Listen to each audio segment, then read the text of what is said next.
तुम्हारी ने छब मूरत परवारी, आरती कवन तुम्हारी करई, गति अपार क्यों जानना। से हटिए और अपनी मंजिल को याद रखिए। इसीलिए अक्सर कहा जाता है ध्यान का सब तमाम लोग प्रचलन में लाते हैं। ध्यान से जाओ, ध्यान से देखो, ध्यान से पढ़ो, ध्यान से चलो, ध्यान से करो। ध्यान है क्या? ध्यान का संधि विच्छेद करने पर ध्यान में 3 शब्द आते हैं। ध्येय, ध्येय माने उद्देश्य।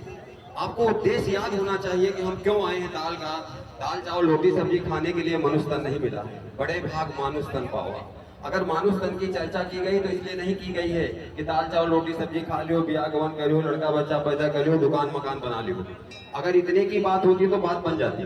पर ध्यान का मतलब है ध्येय माने उद्देश्य, और याद माने हर पल याद रहे कि हम जिस मुल्क के वासी हैं उसी मुल्क को लौट के जाना है। और नाम बदनाम ना हो, नाम का नाम हो, गुरु का नाम हो, परिवार का नाम हो, समाज का नाम हो, सत्य नाम हो। यही सबसे जरूरी है। और इन सब के बीच में अगर सदगुरु की कृपा होगी तो सब संभव होगा। अगर गुरु की कृपा होगी तो सब संभव होगा। बिना गुरु की कृपा के कुछ भी नहीं होगा।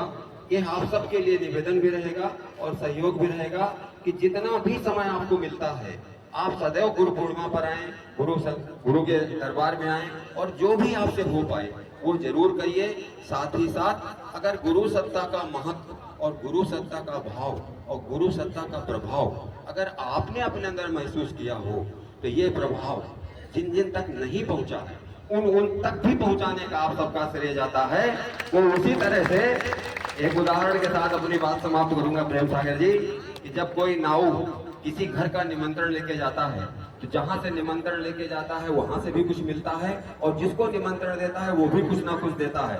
अर्थात अगर आपके द्वारा किसी एक का भी गुरु दीक्षा हो गया, आपके द्वारा कोई भी गुरु परिवार से जुड़ गया, उसके द्वारा किया गया जो भी कार्य व्यवहार पुण्य प्रदान होगा उसका फल भी आपको प्राप्त होगा।